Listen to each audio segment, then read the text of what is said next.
What's going on, everybody? GeoFucks. I know it's been a super long time since I've uploaded a video again, but I always have an excuse. But really, there's no excuse. The reality of the matter is, I don't feel necessary to make update videos unless I have something to update you on. Granted, I could talk about other topics besides not just focus on my personal transition, but just different things. But I have two other channels for that, right? Like, my main channel is Psych Perspectives, where I talk about a slew of stuff from politics to black life to experience to love to relationships to pop culture. Everything's on that channel. And then I have my Ask a Millennial channel, where I basically react to music and music videos, and I throw in a little bit of political commentary here and there. And then I have this channel, GeoFucks, which is basically tailored to my process of transitioning and living my truths as a intersex, transgender man, transmasculine person. So let's get into some of the updates. I have a top surgery consultation date, y'all. Like, real shit, that's happening, baby. So literally April 1st, on April Fool's Day of all days, I will have my top surgery consultation in Ann Arbor, Michigan at the University of Michigan Health Systems, which is it's pretty dope in the sense that I'm a double two-time alum of the University of Michigan Flint campus, and that is a part of the University of Michigan, system. So go blue. So it's dope to be able to go to Ann Arbor, go back home for a minute, and go there to have my top consultation. It's a privilege in itself. I mean, my insurance, they've already got my insurance information, so I'm just going for the consultation April 1st. So I will see how that goes. To be honest, I'll put it like this. I am excited for top surgery because, like, this is me now. You feel me? I'm just wearing a trigger warning, gonna be talking about chest tissue, chest fat, breast tissue, breasts, titties, tatas. I'm talking about this, okay? Trigger warning.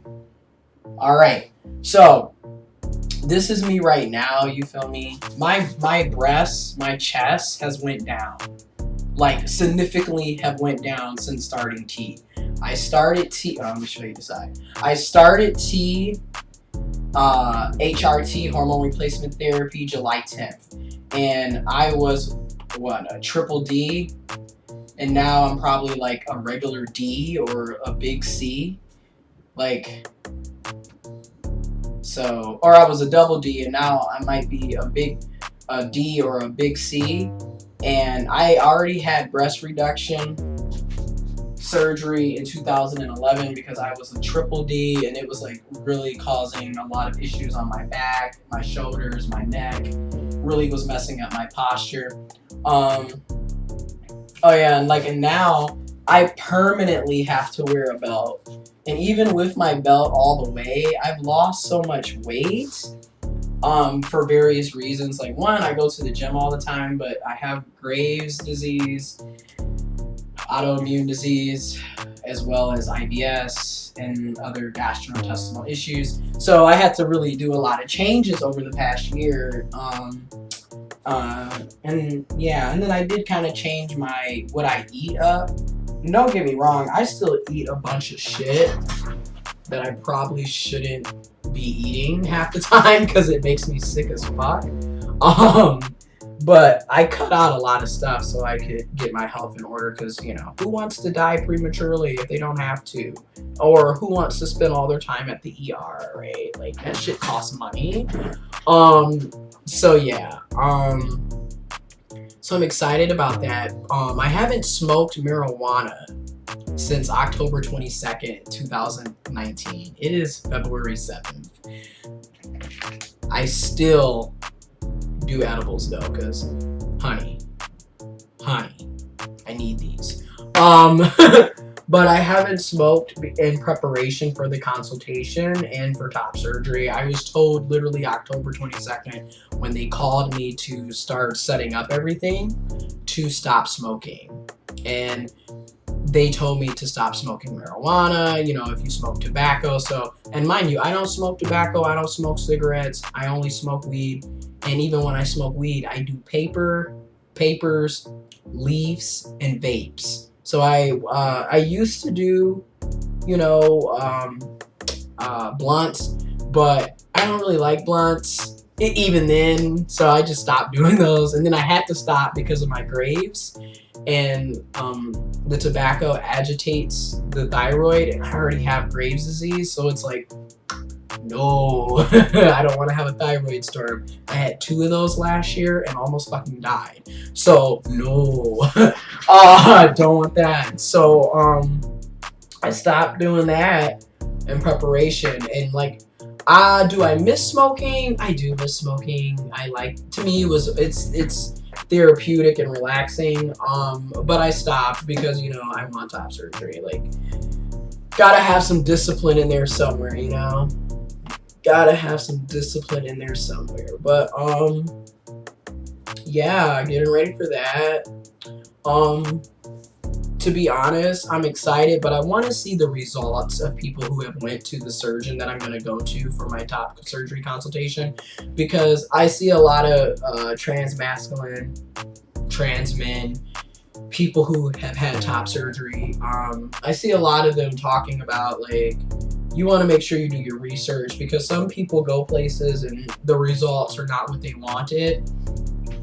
And then I've personally seen people who it was a pretty botched surgery. So you want to make sure that the surgeon is pretty good. There is a surgeon though in Florida, Dr. Garamoni, or Jerome, I think it's Garamoni, in Florida, who is a master sculptor when it comes to top surgery and giving you the least amount of scars and the most realistic chest. Now, I'm not trying to say that our chests are fake, but what I'm saying is, and I'm just going to go on and say this, trigger warning: if you want to have a cis-looking chest for a cis man, Dr. Geramoni does an amazing job. So I've also been looking into that, because again, you can look at, see what your insurance can cover and what you can cover. So I've been looking.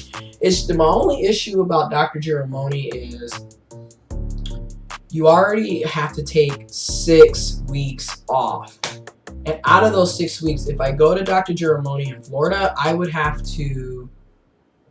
need to be there for about 2 weeks, basically, because you have the surgery and then a week later you go typically to get your drains removed. You know, so a week and a half to 2 weeks you would have to be in Florida. So that's more money, because even if your insurance covers a nice portion of it, if not all of it, you still have to figure out how you're going to fly down there, where you're going to stay, bring somebody with you to care for you while you're down there. You know, it's just so much that goes into it. So it's kind of like, okay, versus where if I stay here, I'm just going an hour away to Ann Arbor. You know what I mean? So that's more doable. So I'm going to see. I'm going to look at my options, to be honest, because I do kind of feel like I want to have the least amount of scars, because when I got my breast reduction at 19, no, I wasn't even 19. I was 18, about to be 19 in like 3 months. In 2011, I have horrible scarring to me from that. Like, and I had the keloids and all, it was really bad. And then I was allergic to my suture line, so they had to go back in, no anesthesia, and put that shit. And I was just like, which is maybe that, you know, there's so many reasons, but I have a very high pain tolerance, so I've just gotten used to just like, seriously, like they had to literally dig in, pull it out, re-suture me, no anesthesia. It was insane. So I just have like, so I do kind of want to go to Dr. Geramoni, or at least see other people's work, because my thing is, I don't want to have excessive scars, and I don't want to have fucking keloids again. and just so much stuff, especially when you look at the fact that you're paying for this. It needs to be a quality as far as I'm concerned. If I'm going to be paying and then going through all this pain and discomfort, and that's just me. I got my name changed, was legally changed in September, but I finally got it updated on my work badge this week. Literally yesterday, February 6th, I got it updated on my badge, so it's pretty dope. My health-wise, I'm doing really well. Like, my kidneys are good, my liver is good, my heart is good, my cholesterol is good, my blood pressure is good, my sugar levels are good, my testosterone levels are at, a very normal range for my age group. I'm 27. So for my age group, it's pretty good. And yeah, I still have stomach issues because I have a chronic autoimmune disease and a chronic gastrointestinal health issue. So certain things are not ever gonna really improve. You just get used to dealing with it. So I'm pretty much just getting used to realizing I'm gonna always need to be near a bathroom. Essentially, I'm just kind of realizing that it is what it is. Now I can cut things out. Like, I cut a lot out of my diet so I don't have to be sick all the time. But like, every time you turn around, I'm just personally finding new foods that used to be on the safe zone are now kind of mirroring into the you might want to leave that shit alone zone because it's making me So, but other than that, so those are my updates for the most part. I'm in a kickboxing class now. I go once or twice a week. I should really be going twice a week, but trying to fit time in my schedule because I work. I have a full-time job and I work well over 40 hours a week, but it's worth it because it's time and a half every time you work overtime, so it makes sense. But I clocked in 20 additional hours. So like I said, I work, a lot. And so trying to figure out time. No, I still go to the gym. The gym is still life, right? Because at my job, there's a gym. But this past week, I only got to go to the gym once, and it really fucks with my mental when I don't go to the gym. It's one of my ways of releasing stress and tension, anger, sadness, depression. Like, when I go to the gym and I work out, I feel so good about myself. So when I don't go, it really bothers me. It really does. But because we had to do so much work this week at work, I just didn't have time. We had to work through our breaks, so I didn't have time. But I'm gonna definitely, get it together. I have an elliptical. I bought the elliptical, and of course, a month and a half later, damn near, it still hasn't been put up. So I'm gonna get my shit in order and get it put up this month. So I can, because the goal is to do 30 to 45 minutes in the morning, go to the gym, twice a week kickboxing, come home 30 to 45 minutes before bed. That way it's like you're getting 2 to 3 workouts in each day, right? Because I just feel so good about myself when I just love working out. It is what it is. But yeah, as far as my love life goes, nothing happening there. I'm gonna do a video that I talk about my love life, like my view on love and relationships as a trans man, as a trans masculine person. So stay tuned, that will be up soon. But yeah, those are my updates. It would be nice if I could come and have a video for you all at least once a week or even twice a month, but oftentimes I don't have any updates, right? And that's my thing. I don't want to bore people, and I don't want to just be posting the posts. So yeah, thank you again to everyone that is, subscribed to my channel and who's been paying attention to my journey and following my transition journey and everything. But if you want to see me on a more consistent basis, follow me on Instagram, follow me on Twitter, GeoFox, follow me on my main page, Psych Perspective, Ask a Millennial, because Ask a Millennial, there's going to be at least 7 videos a week on there. Psych Perspective, there's going to be at least 5 videos a week, because I always post on there. And then like just every day, me just doing whatever, Instagram, Twitter, You can get at me on there. I have a Snapchat too, but again, I'm it's like I used to be more open. I still view myself as being open, but now I'm more open with restrictions. I don't let everybody into my bubble. Like, I don't even hang out with that many people. Like, I've literally cut back on so much. If you would have seen me in 2018 and then you see me today, you would be like, holy shit. Because, like, I just really realized for myself, like, people, I'm not going to say all people, but there are people out there that are users and manipulators and people that just want to use you and play games. And I don't have time for that anymore, you know? Anyways, thank you for following my journey. Oh, as far as voice updates, I'm going to do a video too on that. What I learned about this. Okay, so I was under the impression that, okay, when you start T, your voice is just going to naturally, you know, deeper because they elongate, so they'll become deeper, right? And your voice will get deeper. Here's the thing about that. Genetics, time, how long you've been on HRT, testosterone, if you're, you know, and voice training. To me, those are the 4 things right there. Because I've been on T for, wow, I've been on T for almost 7 months. Come February 10th. I've been on T. So basically, when you see this video, 7 months. I've been on T for 7 months.